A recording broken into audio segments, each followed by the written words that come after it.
Okay. So here's what I'm starting with. Okay, I'm going to take this fraction.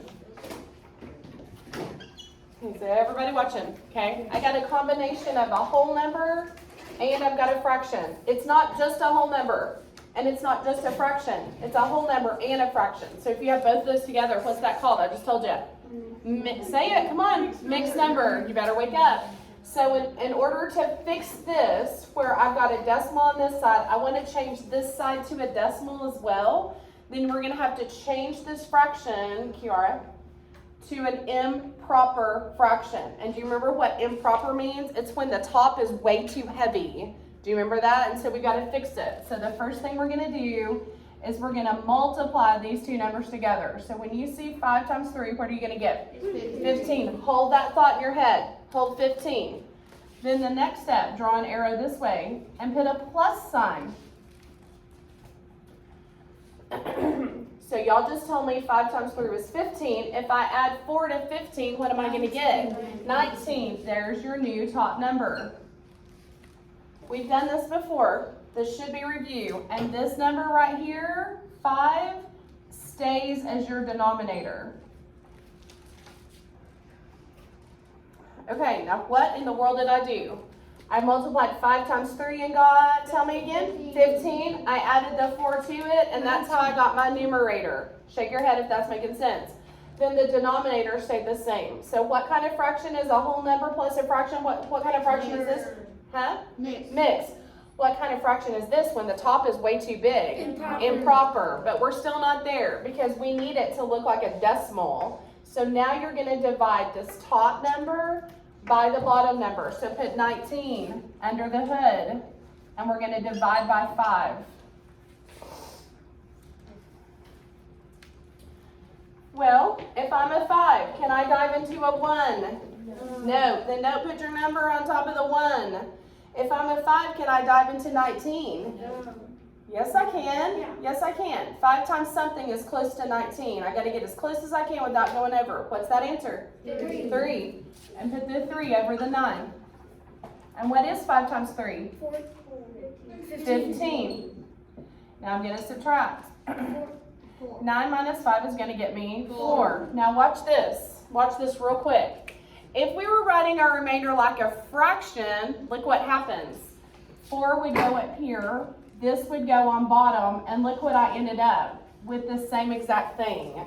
But I'm not writing it like a fraction. I'm going to write it like a decimal. So I hope you're watching, Lainey. I hope you're watching. Okay.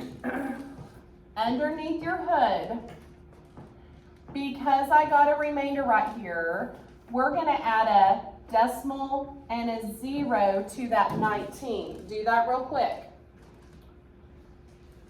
If you get a decimal under the hood, then this is what you do to it. You bring it straight up. That's its new home. And that 0, watch what I'm going to do with this 0. I'm going to bring it straight down. So now it's not 5 going into 4, it's 5 going into 40, which is what? How many times can 5 go into 40? 8. Don't just say 8. 8 times what? Evenly. 8 times evenly. So now look what just happened to my 3 4/5. What's the new answer to 3 4/5? 3.8. Now do I have apples to apples? I got a decimal on this side, and I got a decimal on this side. Okay, put your pencil down. I'm going to do every bit of this again. Okay, here's what I did. I go, I can't do this. I got a decimal on this side and a fraction on this side. So I'm going to change this fraction to a decimal. Xander, watch. So I multiplied 3 times 5. What'd I get? 15. Then I added 4 to it. What'd I get? 19. And what happened to my very bottom? Where do I get my bottom from? The denominator does what? Stays the same. It stays exactly the same. So that's how I got 19/5. Say, got it. Got it. Then I took the 19, which is the top number, and I divided by the bottom number.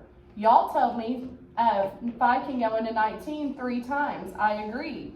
But look, it didn't go in there evenly. It gave me a remainder. When I get a remainder, I add a decimal and a 0 under the hood. I bring the decimal straight up and the 0 straight down. 5 did go into 48 times evenly, okay? Now I've got to decide what my answer is though. So I got 3.2 on this side. If I were you, I'd put a 0 there. What does that look like now in money? $3.20. This side was 3.8. I'd add a 0 to that too. What does that look like in money? $3.80. So is $3.20 greater than $3.80? No. Is $3.20 equal? No. Did I hear somebody say yeah? That's not equal.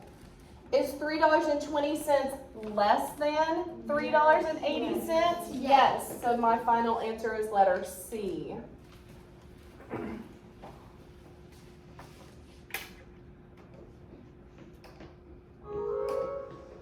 Okay, same deal. Now look, they've already changed this to what kind of fraction? What kind of fraction is that already? Okay, Kiara, what are you doing? Get your eyes up here. It wasn't a mixed number. A while ago I had this. I think it was this. And maybe it was 4/5. See how this is mixed? Yeah. What do you know about this? What did y'all just say? It's what? It's improper. So I don't have to change it to improper because it's already improper. So how am I going to change this to a decimal? I'm going to divide the top number by the bottom number. You need to do this too. 5 goes under the hood, and we're going to divide by 2. How many times can 2 go into 5? Twice. What is 2 times 2? 4. Uh-oh, what just happened right there? What just happened? I got a remainder, didn't I? If you get a remainder, what did I tell you to add up here under the hood? A decimal and a 0. What do I do with my decimal? Bring it straight up. What do I do with that 0? Bring it straight down. Now that's not 2 going into 1 anymore, it's 2 going into 10. How many times can 2 go into 10? 5. Not just 5, 5 times evenly. So look what happened to 5 over 2. What did it become? Say this. 2.5. And if I were you, I'd put a 0 on the end. What does that look like now? $2.50. What does this side look like? $3.50.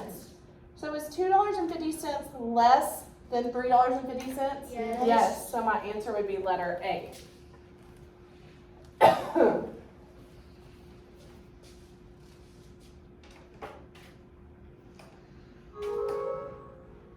Uh-oh. Now, these don't have decimals. These are both fractions, so there's a couple of things that we could do. We could find common denominators for them. Let's do that. Let's change this to look like a mixed number. So put 19 under the hood, and let's divide this by 2. Real quick, put 19 under the hood, let's divide by 2. Xander, come on, 19 under the hood, let's divide by 2.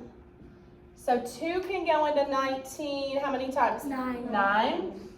What is 9 times 2? 18. Get a remainder of 1. Now look, we're not on decimals this time. Okay, we're on fractions, so there's no reason to put a decimal and a 0. Let's write a remainder like a fraction. So 1 would go on top. What's my denominator? 2. Now instead of 19 over 2, I got 9 1/2. Obviously, what's bigger? 9 1/2 is bigger than 6 3/4, so that would be this. Don't you agree? The big mouth is open to the 19 over 2. The only reason I changed that other one to a decimal is because a decimal was in the problem.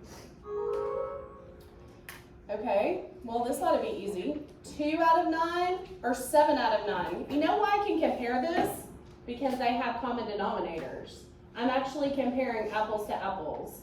So 2 over 9 or 7 out of 9? Which one's bigger? 7 out of 9. So is that letter A? No. Is that letter B? Yes. Identify the missing symbol. You know what I love about this? Common denominators. So you want 7 out of 12 pieces of pizza or 6 out of 12 pieces of pizza? 7 out of 12. That would be letter B, wouldn't it?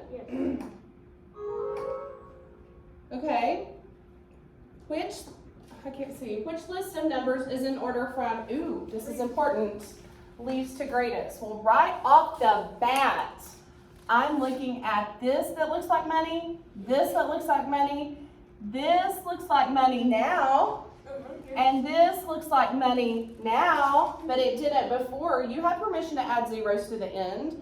So what would the smallest amount of money be up here? C.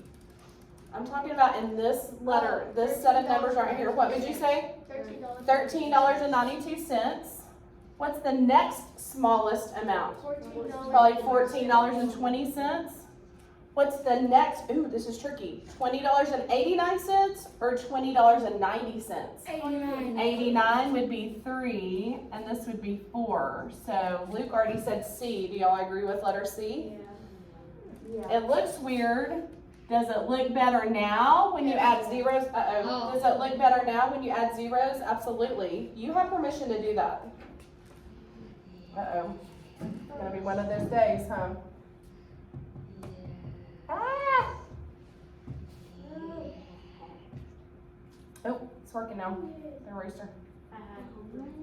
So pay attention whenever it says least to greatest. Sometimes it's going to say greatest to least. So don't let it trick you, okay? And you do have permission to add zeros. I'll do one more and then you're on your own. Which list of numbers is in order from least to greatest? Well, you know what I love about this? You have common denominators.